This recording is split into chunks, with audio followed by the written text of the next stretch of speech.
Well, welcome everybody. It's so nice to have you all here tonight at the Grace Hudson Museum. I'm David Burton. I'm the director of the museum. And we're here celebrating Native artists tonight. We've got this wonderful new show that opened last Saturday. I hope you come back and take a look at it and read labels and learn about all these wonderful photographic artists, many of them from North America and some from South America, Middle East, and New Zealand. It's a wonderful show, a great expression of Native creativity, and I think it's wonderful to see how these photographic artists have really made a point of asserting their identity as Native peoples and as Native artists. So we really encourage you to come back and take a close look at this show. And this is kind of like, even though the show opened on Saturday, this feels like the kickoff of the exhibition.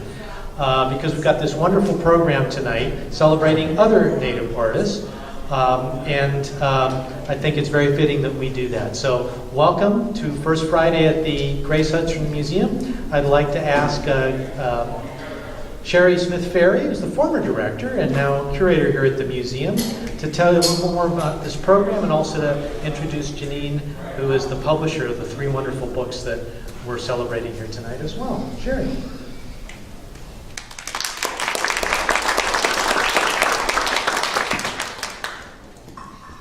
Well, I was going to put in a plug actually for a couple of the upcoming programs that are associated with this exhibit, in part because we're lucky enough to have both of the speakers in the audience, which is fun. So Jessica Horton, Jessica, where are you? I know you're here somewhere, right in the back there. And Jessica is going to be talking on kind of historical and environmental themes in these photographs. And I think Sunday, July 15th, do I have that right? At 2 o'clock, so in a couple of weeks. And then Linda Wagner, who's right here, a historian who studied the work of and life of Lillian St. Cyr, who probably very few of you have heard of, Princess Redwing. She was the first Native American Hollywood film star. And that was back when there weren't any voices in those films. And so if you want to kind of hear about the life of an Indian princess and what her role in American film industry is, come to that presentation. And that's in August, and that's August 24th, Saturday at 2 o'clock here at the museum.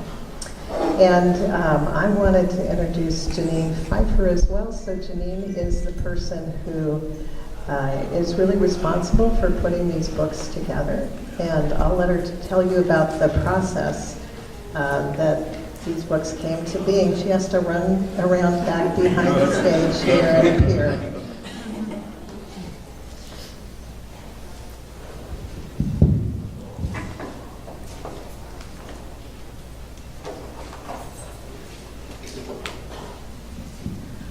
I am thrilled to be here. I am thrilled to be here with Sherrie and with Stewart and with Corine. David, thank you for introducing us. Thank you to Grace Hudson Museum for hosting this event. Thank you to everyone who is here. This is exciting to see this many people supporting and interested in my obsession, which is biocultural diversity conservation, or how people and nature come together, and how we can all contribute to holding on to that richness as it is practiced now and as it will be continued into the future. And the 3 books that I hope everyone gets a copy of before you leave today, the gift shop has copies that you can purchase. The first one, it may look like a children's book, Waterdog the Love Charm. It's PG-13. This is a story told by Sherrie's great aunt Belle, and her voice comes through with a little bit of editing by Sherrie so that it is PG-13.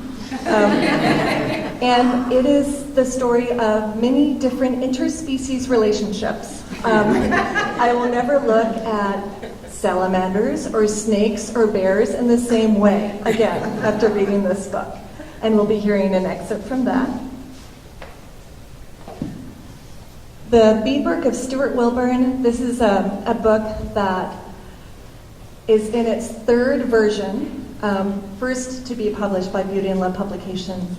And it honors the tremendous beadwork done by a local artist who carries the waters of 4 tribes: Wailaki, Tolowa, Wintu, and Pomo. And the largest book, because this is a book all about taking care of babies in the Pomo tradition. And this is a book by Corine Pearce in association with my students. And she will tell us more about how this book came to be, why it is what it is, and I think that's all I'm going to say. I'm going to let Corine tell the rest of it. But Beauty and Love Publications is a brand new boutique publishing firm. It started with a grant from San Jose State University College of Arts and Humanities. And it started with the work of literally dozens of my undergraduate students in nature and world cultures. These students must do a group project in collaboration with someone from a California tribe or tribal community that actively conserves biocultural diversity. So some students do microdocumentaries, some students do animated story films, some students go protest on the steps of a courthouse with the Wintu. Some students go run with salmon. And some students interview folks like Stuart and Corine and help make a book. So I am going to pass the mic over to Sherrie, because Sherrie and I were talking about this exhibit and how it connects to what we are doing with these books. And she's going to say that in a much better way than I could. So here we go. I got that.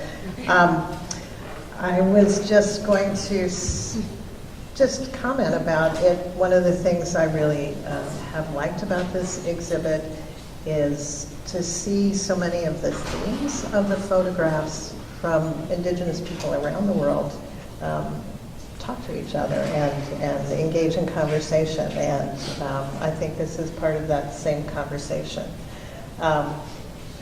Maybe that's okay. I will do that. I will talk a little louder and be a little closer.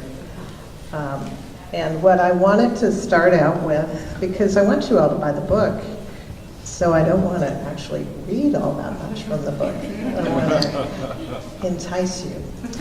But I did want you to hear, this is absolutely, and I want to definitely acknowledge one of Janine's students, and her name is Lauren Davis. Do I have that right? So one of the things that I think is really very fun about this book is these illustrations. They're really simple. Lauren Davis did them. But they really sort of encapsulate, I think, part of the spirit of the story. So it would not be what it was without those. But this is really a story that my grandma's older sister, who we always called Aunt Belle, her real name was Elizabeth. So Elizabeth Lozinto Cordova Dollar. And she was always called Belle because she was pretty. And so that's what she got called her whole life. So these are stories that my Aunt Belle told. She heard them from her grandmother and her aunts, and they're stories that Southern Pomo people told for years about the world around them and all the beings in that world, of which humans were just one of them. And this got recorded because she worked with a linguist, Robert Oswald from UC Berkeley, when she was quite elderly and he was quite young and just fresh out of linguistic school. And nobody had done any, what they call work with linguistic terminology, nobody had done any work on Southern Pomo, so it got assigned to Robert Oswald to go out, and she was one of the very last speakers of Southern Pomo because it was her grandmother that raised her, and that was the first language that her grandmother spoke. That's what they spoke in their home. That's what Aunt Belle grew up speaking and hearing. And I want to play you, if I can, and the technology works, a little bit of and this is, I'm not a really good technology person, as a lot of you know. Yeah, I was laughing, because he's usually the one helping me. I'm sorry. You're jinxing me. So what I'm going to try and do is actually hold the mic up, and hopefully you can hear my computer through the microphone. But I want you to be able to hear my Aunt Belle's voice, because really what this story is an edited transcript of a tape that, old reel-to-reel tape that she recorded telling this story. And it's definitely, what I tried to do was keep it so that you can hear her cadence. And I think you can tell in a lot of the story that English isn't her first language.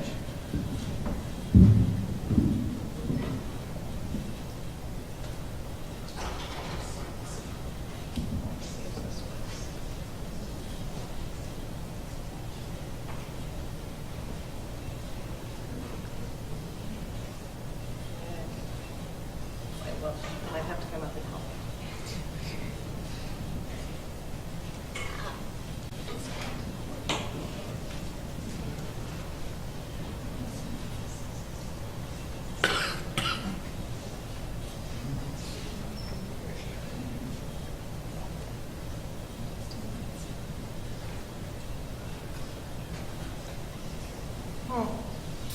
It says it's here, but oh, there it is. Someone told this coyote there's nobody can marry snow, but they're pretty powerful. So, you know, they smell pretty bad. It's stinking out of the place. Can you hear this? So he said, I'm pretty. I'm going to find the people that find the speaker. Find the speaker. And he said, I don't think she would have had any better. He said, this fox was telling Coyote that he did marry a Scotia. Yeah, but he couldn't live with her because she was too stingy, pretty strong. So he said, I've tried. So I don't know if you heard much of that, but it was Aunt Belle telling about Coyote and Skunk Woman. And Skunk Woman was too strong smelling. It was a problem, body odor problem. But she has a very sweet voice, and that's what I want you to be able to hear. There's a little bit about my Aunt Belle's life in the book, and I wanted to read you a little bit about some of the stories she told about her life. And I read, when I went to the bookstore, I read a couple of these excerpts from her talking about her life. So I'm going to read something new for all of you that were there before. This is one, and just so you have a sense of who this person is, this is the story Aunt Belle told about how she saved a friend. And you get an idea of her having to live in difficult times and actually being a very strong woman, quite literally. Minnie McLeod was related to my grandmother. She was my age. I used to like her. She was just a good lady. She wouldn't hurt anyone. Too good a lady to be abused like she was by her husband. And that was a mean man she married. She used to run away from him. She would come to my place all the time. I used to hide her. And he threatened to kill his wife all the time. But she ran away. Sometimes she just stayed up on the hill with the sheep. She just stayed there with the sheep breathing on her. That's how she kept warm. She used to tell me. So I told her when I saw her in town, I said, why don't you come and stay at my place? I would never let him find you. I lived on Mason Street right by the train depot. I had a 2-story house, and so she stayed, and we were just going to eat. I had a long table in the kitchen, and we were passing food to each other when he just broke my door, just broke it open. And then, oh, my children were little. I don't think Gilbert was born yet. They must have been playing outside or playing ball. I was pretty big then, pretty stout, so when I see that, I didn't get mad. But when I see he broke the hook off my screen door, then I said, who could that be? And then he broke my hook off and then he broke my other door, just broke it off somehow and twisted it. And then I grabbed him. He had a knife about 4 inches long with a white bone handle. I grabbed him by the collar and I held him up against the wall. There was a piece of wood lying there that I used to prop the door open. It was about 1 foot long, pretty solid stick, some kind of oak. I don't know how I reached it. I reached down and I grabbed that, and he had that knife, and I hit his wrist. Just hit him, and he dropped the knife. So I got the knife. I picked the knife up and I said, I'm going to use this knife on you, and now what do you want me here? I want my wife, he said. I want my wife. And I told him, you're not going to get her. You're not going to get her out of this house. You're going to get in jail. That's where you're going to go. So all the time I'm talking to him, my daughter ran out of the house. We didn't have a telephone. My daughter ran out of the back door and went to a neighbor's and phoned the cops. And there were 2 cops right there then when I was holding that man, and they took him to jail. And then I went into the house, and that poor lady told me, yeah, Bead, which means thank you.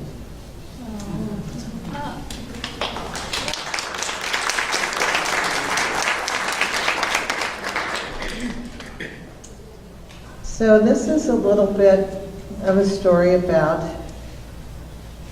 as Janine said, interspecies relationship. It's really about looking for romance, looking for love. And one of the main characters is Waterdog, who I think that's what we called him when I was growing up, but I think probably a lot of people know him as a newt. It's kind of got a little bit of an orange belly and a kind of black, sort of shiny, smooth top. So you have Waterdog. He has a good friend, Water Snake. And they're kind of around there by the pond. There's Little Frog and Bullfrog. So we're going to start out. And I should say that a lot of you want to know what the love charm is. It talks a lot in here about, kind of a way to get people to fall in love with you, which is to take some of their hair and tie it in a knot and put it in a stream, put a white rock on top of it, and it's the water making the hair kind of sort of run in the water that's supposed to kind of cause them to fall in love with you and to actually bring them to you. So, Little Frog married Bullfrog. Bullfrog married this little frog, and they had this big nest. So they thought it was all going to be pollywogs. A lot of these pollywogs, they gathered around, and Bullfrog, he was giving a lecture, He told his young pollywogs not to be in the deep water. Stay at the edge of the water, he said. Always around the edge of the water, not inside. Just go around the edge. That's where the food is, and that's where you could eat. And when the sun shines on you, that's when you grow, which is what he said, Bullfrog telling his children. And then Water Snake comes along, and he says to this Bullfrog, why do you let them get fed? Because I eat your pollywogs as fast as they grow. I just pick them up and swallow them down and eat them, Snake told Bullfrog. And Bullfrog said to Snake, you don't want to settle down. That's why you don't get married.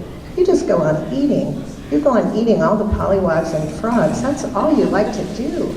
You eat everybody, but you can't eat me because I'm too big. And then Waterdog came. He wanted to ask to marry Bullfrog's wife, Little Frog. And the Bullfrog said, no, we don't want to, because you're not colored like we are. You're orange and brown. We don't want your colors to be in these pollywogs. We only want one kind of pollywog. We don't want ones with the wrong colors. So then Water Snake comes, and he asked to be married to Little Frog too. But Bullfrog said, no, you're too long. We can't have you. She's not going to marry nobody else but me. That's what the Bullfrog said. He wanted to have babies that would look like a pollywog. But this Waterdog and this Water Snake, they wanted babies that would look like them and Little Frog. So you find out what happens to Waterdog. And that's one story. And the second part of the story is what happens, it goes back, and what happens with water snake and little frog. So I'll give you a piece of it.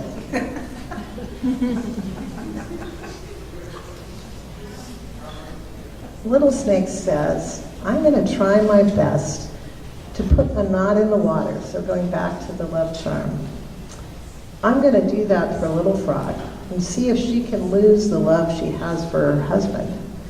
I can't do nothing to Bullfrog. He's too big and I'm too small.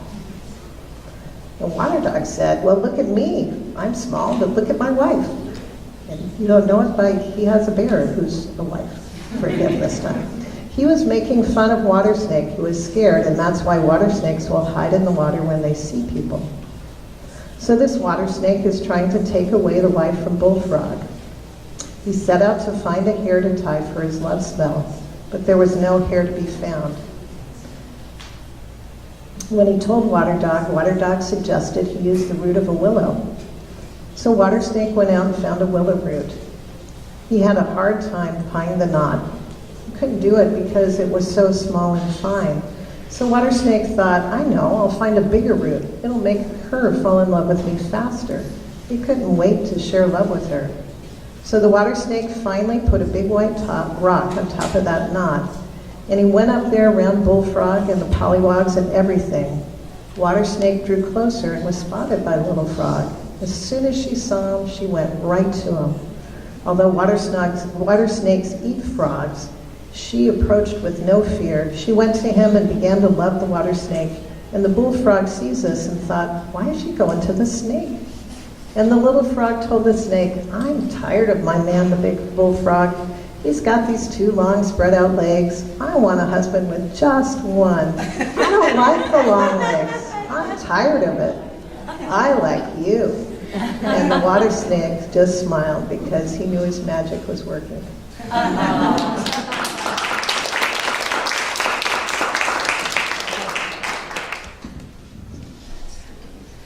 Thank you, Sherrie. As Sherrie was reading, I was reminded of when we first started to bring these stories out of the archives. And Sherrie has read a story that up until this year only existed in an archive in Berkeley and in some pages in some collections. And now we can all hear it and we can tell it and we can tell other people. That's what it means to conserve biocultural diversity. It's keeping those stories alive. It is celebrating relationships, whether it's relationships between ourselves and our close friends or our friends' ancestors, but it's also celebrating the relationships of, as we were talking about yesterday at KMEG, the non-human world, which is, of course, just as important as we are. So I'm going to ask, Sherrie, do you mind switching with Stewart? And so Stewart Wilburn and I have been working together for 7, 8, 9, we've lost track of how many years. And I have tried to learn beading from Stewart. I've been working on a turtle medallion for about 3 years. And part of what I really appreciate about Stewart is he is a perfectionist, which is why I've been working on the medallion for 3 years, because I'll lay down a line of beads and he'll remind me that I didn't size the beads and that I need to take everything out and, resize the beads and put it back down again. So that's why now I'm more a patron of Stewart's arts than I am a student. But I was hoping, Stewart, there's some questions that many people would like to ask, and I'll ask Stewart one or two, and then if you have some questions you would like to ask him about his work, please raise your hand very high, and we'll acknowledge you. So, Stewart, if you could tell us how you started to bead.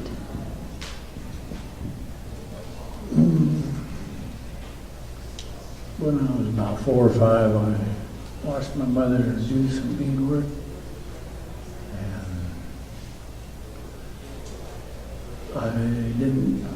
seeing the beadwork for the next 15 or so years. And then I don't know, it was just in me, and I just picked up beads and started beading. And picked up a little bit from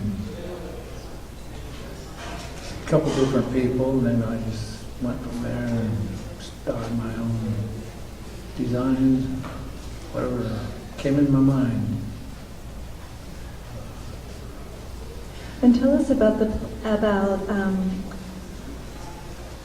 how you designed your loom and how you started bringing abalone pieces into the jewelry.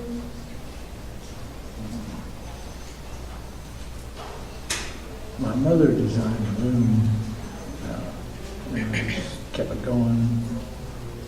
Abalone just,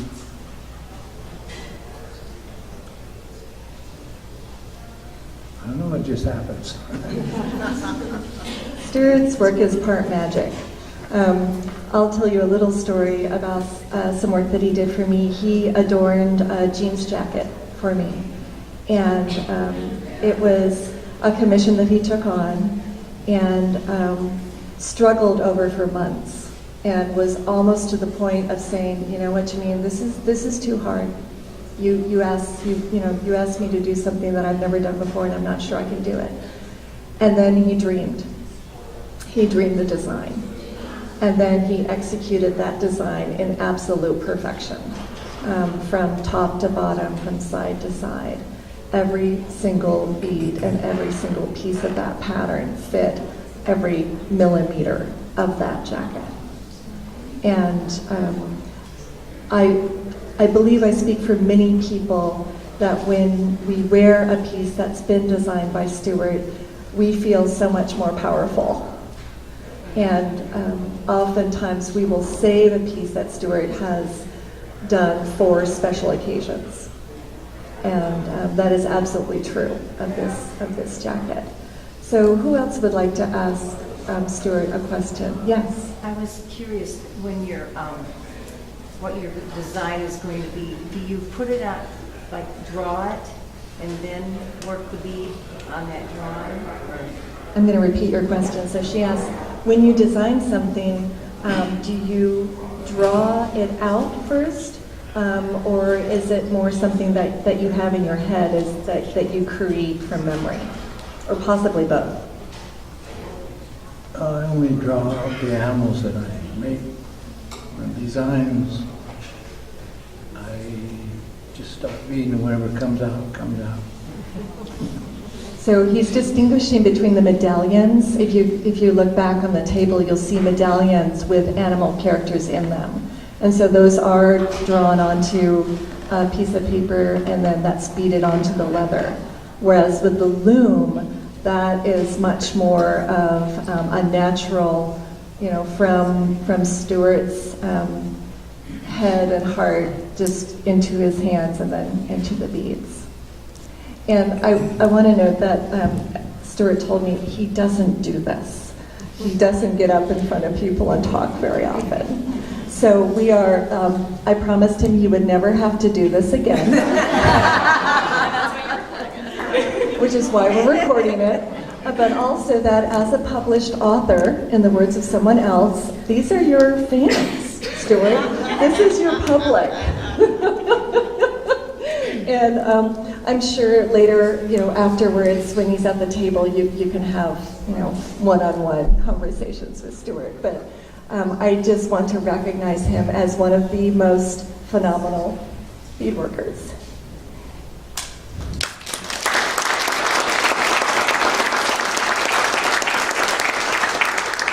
That I've ever had the privilege to know, chauffeur around and cook for. Okay, Corine, let's turn it over to you. Do you want to switch seats? And Corine, like Stewart, brought show and tell. And Corine, you can decide to stand here, or I can hold this for you, or you can hold the mic, or you can sing, or dance, or whatever you would like to do. Okay, here we go. Sure. I always come out, so we won't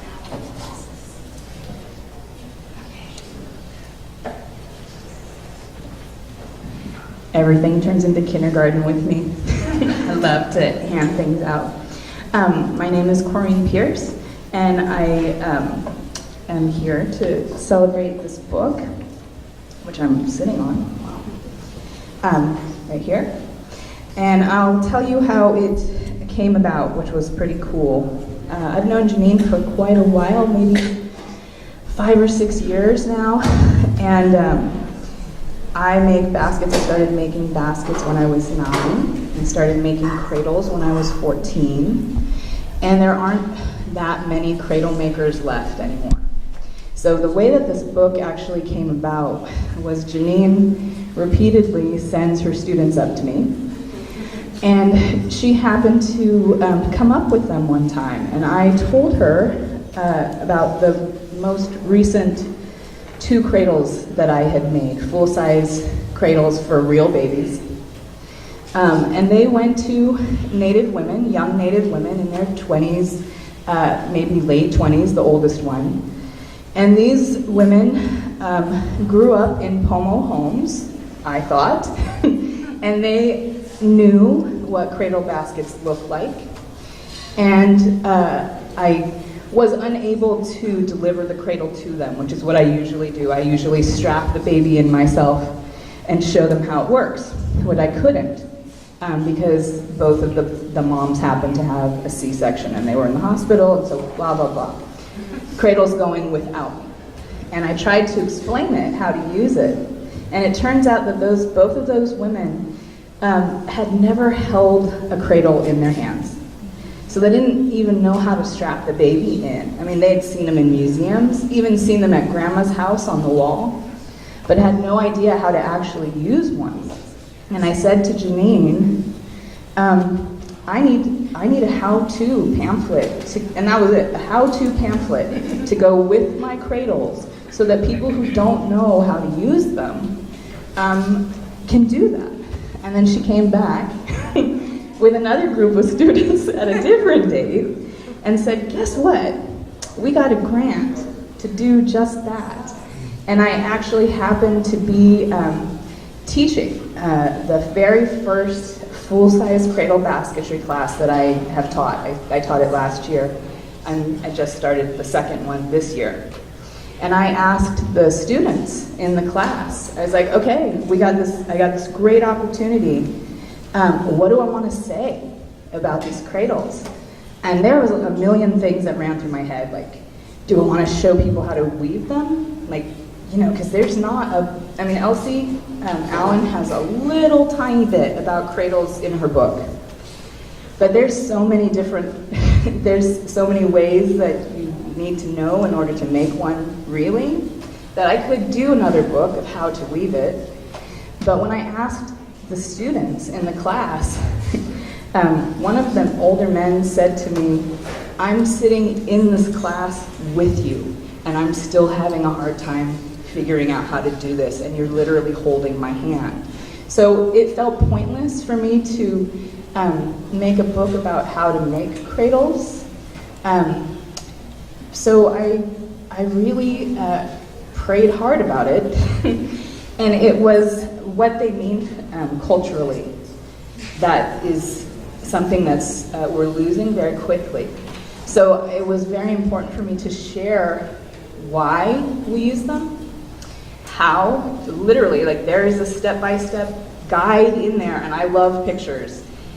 I don't know why Janine let me do a book, because if I scrapbook, I put a ton of stickers, and for me to make a book, I was like, pictures, it's got to be all pictures. So it has a step-by-step guide of how to put a baby into it. It tells you what's an appropriate way to use it throughout their, throughout their age, the time that they stop using it. My older sister used hers until she was 3. But babies were much smaller in the 60s and 70s than they are now.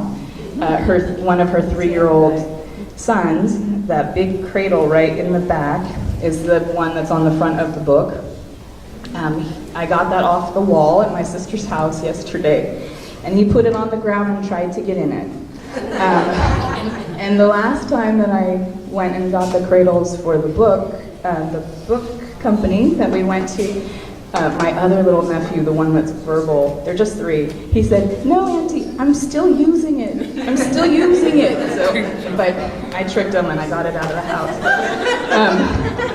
They will notice tomorrow. But they also put their babies in it. So that's how this book got made.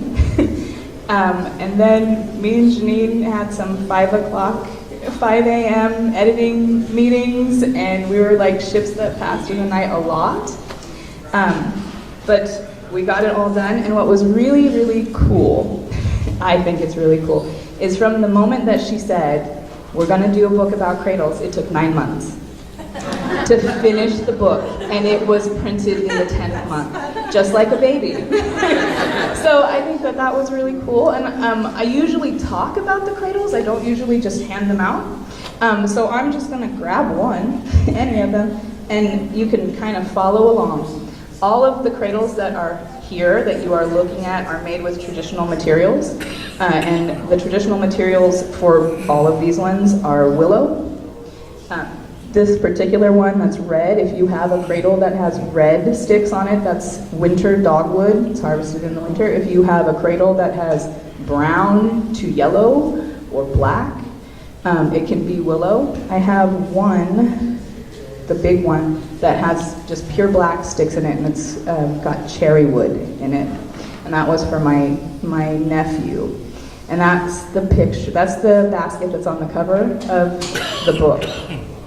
I don't know what else Janine wants me to talk about. Questions? No questions? Question for Corine. The hoop or the roll bar, is that like the call? Is that oak? Yes. It's usually, normally, traditionally, for my particular tribe, it was black oak. I've seen some that are live oak also. They look very different, and they're extremely strong. And also, inside, right here, there's something that we call a guide stick that is the strengthening support. That's also split oak. So everything, these are all willow or dogwood.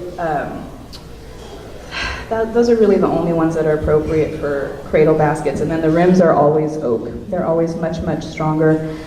Traditionally, the string or cordage would have been dogbane or iris fiber.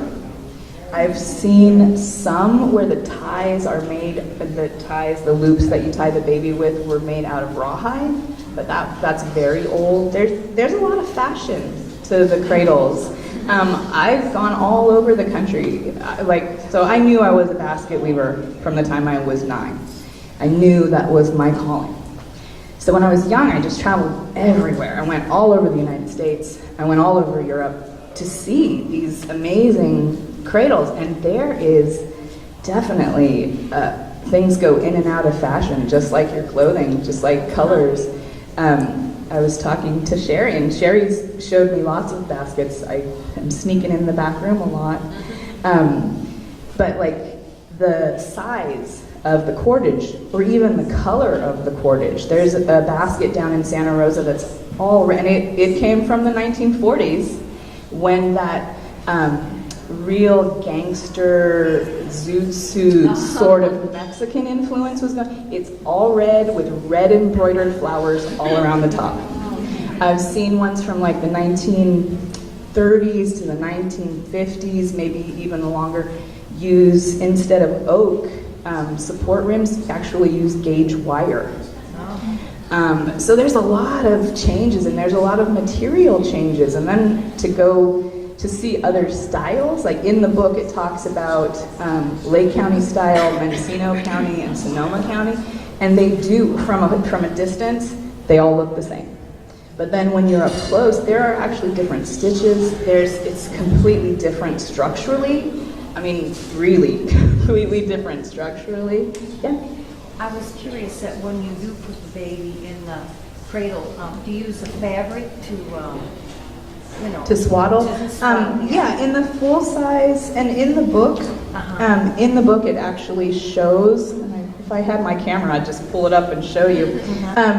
Traditionally, it would have been like cushioned and padded with shredded tule, shredded redwood bark, shredded willow as absorbent, and so that's the cushion, and it's also the diaper that can get thrown out and replaced right away. But brand new babies get swaddled because we really believe the babies aren't done growing. They're totally not. They're still cooking.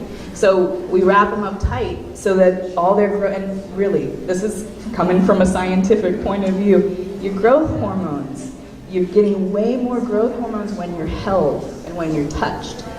So when a baby is swaddled and bound and usually being walked or rocked, their body thinks they're being held. They're growing. Their brain is growing. Their immune system's getting better. So there's a lot of stuff going on. So when they're little, you wrap them up, swaddle them up nice and tight. And in Lake County, super cute tradition, they actually make a pillow that fits and it usually matches a blanket or a little decoration, So there's a lot of community building. So you put the cushioning, you swaddle them, you strap them up. As they get older, the swaddle goes away. And so their arms are free, but they're still in the basket and can't get out, they can't escape. So yeah, they get swaddled and it's cushioned. Okay, we've got a question from over here, and you'll say the question and I'll repeat it. I just don't see how you possibly use the string to make that design and how it sticks together. So he's incredulous at the mastery and complexity of how you tie together the sticks and the U-frame. Yeah. It's crazy hard.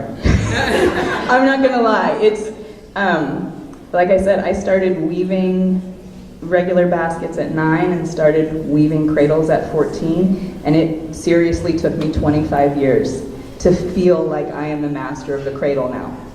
And it took me a good 5 years to be able to tell when I was doing it wrong. Like I had whole stitches and be like, oh, that's totally wrong. But I teach weaving, and I don't allow people to undo their mistakes. It drives some people crazy, but that's the only way that I have learned is to never undo my mistakes. And we also have the concept of the door, the Tao in Pomo culture, which is it is a door. It is a specific break in pattern or what can look like an accident or a mistake to other people. Because when you so here's what I do to weave a basket. I spent the last 30 years of my life hanging out with these trees, first of all, and giving them presents. So I'm not just talking about giving them presents. These trees are my friends. I inherited them. Sorry, I cry a lot. But I also, I amend the soil, okay? So I'm giving them shells, I'm giving them bone, I'm giving them ashes, and these things make the soil alkaline, which makes the trees healthy. So, 30 years gone by, hanging out with these trees, I go out and I harvest the sticks. And I do more than harvest as a weaver. I am a land weaver. So when I go out, I don't just go out and harvest for my basket. I go out and coppice whole trees. And then I take that home and obsessively sort it for a day. So then I have my sticks. I need between 24 and 30 U sticks for every basket. And I need between 50 and 60 straight sticks. It takes between 3 and 10 minutes per stick just to clean them. Okay? So if you're doing math, if we're doing the math here, that's already like 300 minutes just cleaning. Okay? So then I bind them and I strap them and I have to dry them. And then it takes a good solid week of weaving at 6 hours a day. And that's with all my materials prepared. So in our belief, you weave your soul inside. Sorry. So all that time and effort, and really it's a lot of prayer. It sounds silly, but I always say that every single stitch is a prayer. And when you look at these baskets, so in this row right here, stitching, every single stitch, every single stick gets wrapped 4 times in each row. Now, I have OCD. I really do. It's not a joke. And I obsessively count. So I could give you, I could tell you how many stitches it takes to make a full-size cradle. It's over 1,000. It's about 1,300 stitches to make a cradle. And that's if you're far apart and not really obsessive. So you get woven into the cradle, and you have to leave a door, because when you die, you want to take all of you with you. So you leave this little door, this little mistake, thank God. And then when you pass away, your spirit leaves that basket. It's really beautiful, and if you get a chance, I recommend going into the gallery and looking at the baskets that are in there and seeing the pattern, and then looking for the break in the pattern. There are some really beautiful dows in there. I like that room a lot. But anyway, so we have that concept of your spirit leaving the basket, and it does take a long time to make these, and I charge a lot because it takes that much time. And when I did the math, I made $2 an hour for weaving cradles. So it's really a labor of love. And so was this book. This book was a labor of love because I really don't want this tradition to die. And I joke with Janine, but it really is my goal that before I die, I want every family to have a weaver again. I don't like to complain, but cradle baskets aren't my favorite basket to make. They're honestly like 4th down on the list. So when Christine Hamilton passed away, and there is one basket here that I have of hers. It's a little one, it's about this size, it's all white, and it has stripes on the back. I got that for my 16th birthday, and that was made by Christine Hamilton, and she has a miniature cradle in the room in there if you want to check it out. And when she passed away, I started getting a call almost every month for a cradle, because there was nobody else really. I mean, usually it's someone in your family. Traditionally, it was your uncle. It was the uncle of the baby. I didn't have any brothers, so my sister made my babies. If you don't have any siblings, then it's usually a cousin.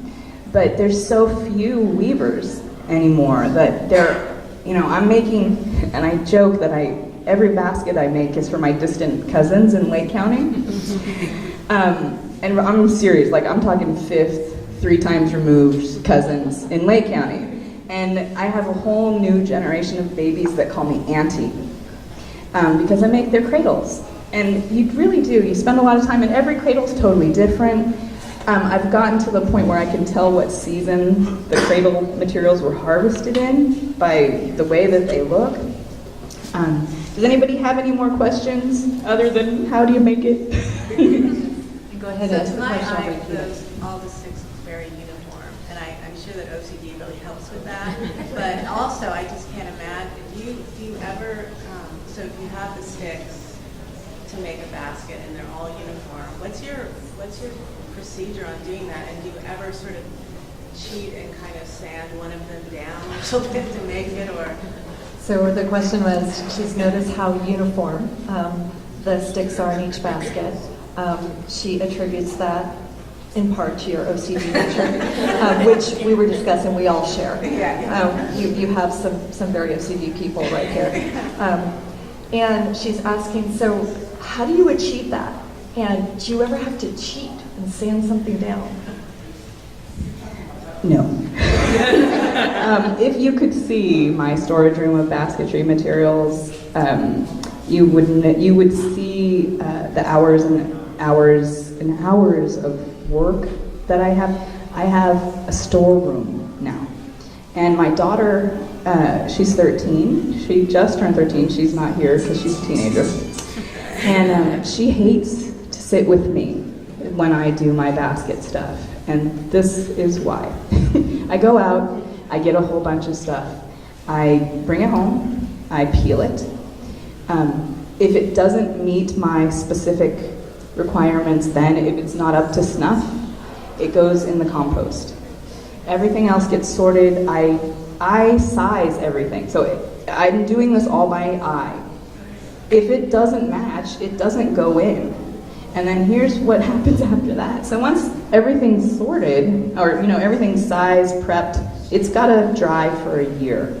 So I have this year's stuff just in a pile. It's not sized or anything, it's just chilling out for a year. And then next year, right before I start to harvest again, I'll get all my stuff out and open everything up, and I will obsessively sort it. And it looks like the most beautiful fan that you've ever seen. So I sort by color, I sort by size, I sort by length. Sometimes I can sort by fragility or stiffness of plant. So I do all of that. And then I put them into what I call kits. Everything that matches together the way that I like it. And if there's a stick that isn't perfect, I snap it in half. And my daughter can't stand that. She doesn't understand why I can't just put it in the compost. But if I don't break it, I have this really bad hoarding problem with sticks. So I'll keep it. And then I don't need to sand because willow's gorgeous, and it's the relationship that I have with, the long-standing relationship that I have with the plants that yields the perfect materials. And here's something that I want to bring up that I was thinking about on the way here. These baskets are beautiful and they're hard to make, and they're getting harder to make because not only did I lose a lot of stuff in the fire, and in the Lake County fire, because I harvest there too, I am consistently running up against new fences everywhere I go. I don't know if anybody knew that where Walmart is and where Costco is going used to be a lake. It was a seasonal lake in the wetlands. So I've been harvesting willow there since before they put a Walmart, since before they put Friedman's, and now my willow trees are fenced off, so I can't get it there. And so if you have willow on your property, just remember that there are people that really need that, and we don't have access to it. I don't have willow on my property.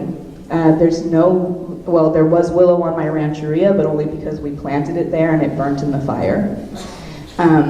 So you have these materials, and that's one thing that I'm glad that you're bringing this to the forefront. I'm glad I'm getting to say it now, is that it's getting hard for me to source materials. And you cannot buy this stuff. There's nowhere that you can buy this materials to make baskets, or to make a Pomo Cradle basket. You can't buy the material, you have to source it all yourself. And it's no fun to come up against fences.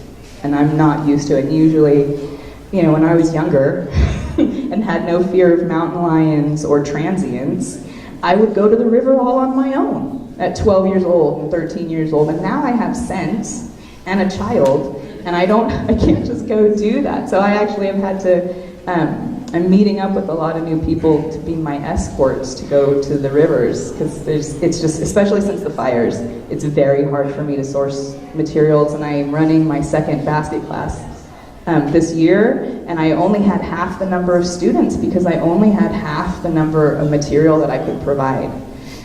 So that's another thing that I wanted to bring up about.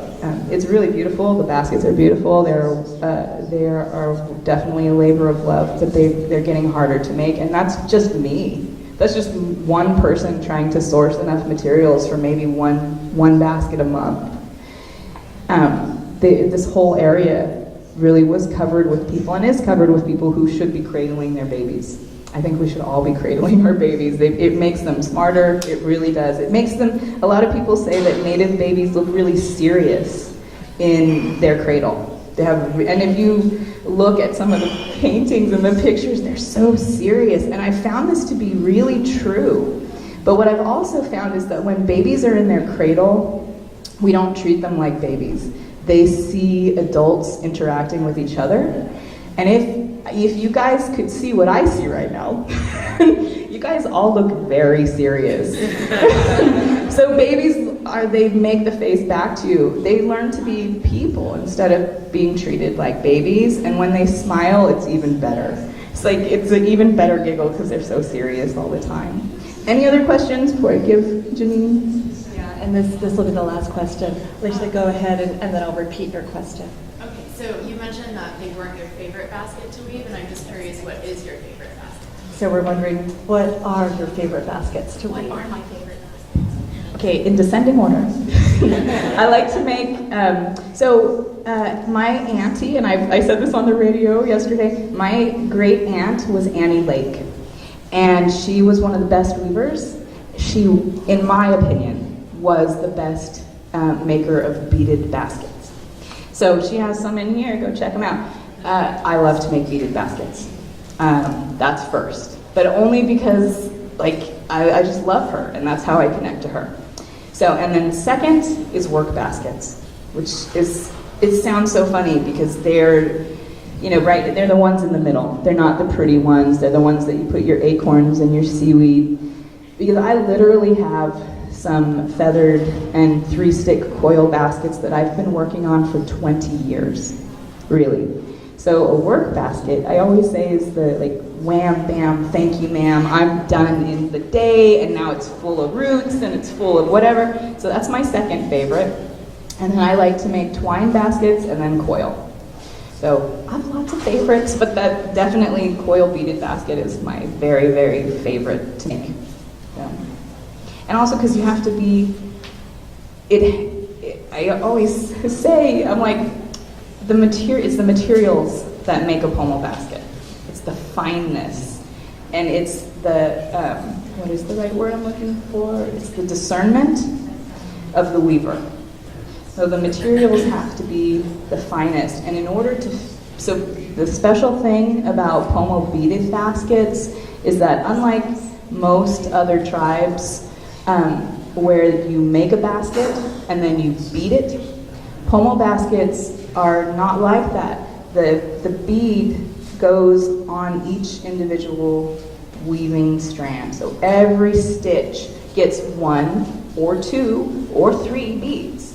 So that's very difficult. To size a natural material that goes, and I know you have roots in there. Okay, so the roots for this kind, you have to dig up. I could show you, my arm, my face was covered in cuts. The material that I'm digging up is called cut grass, okay, and it's not joking. It's hard, so the grass is sharp, and then the covering, the outer skin on the roots is also sharp. So you get that out, clean it all out, split it. You gotta let it dry for a year. And then to be able to, by hand, split it thin enough to put a bead on it, but keep it strong enough to not break, is pretty challenging. And I like to be challenged, because the thing about pomo baskets is they're the best.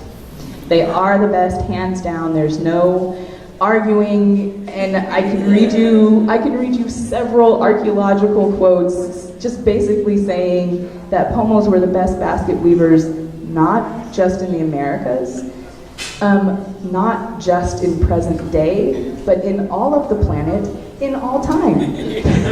Okay, so I'm not joking around. So in order for me to make something that I consider a pomo basket, it has to have the best materials. Everything has to be perfectly sized. It has to be color matched, because the sedge roots can go from very white to almost brown. So I have to match, it's so fun.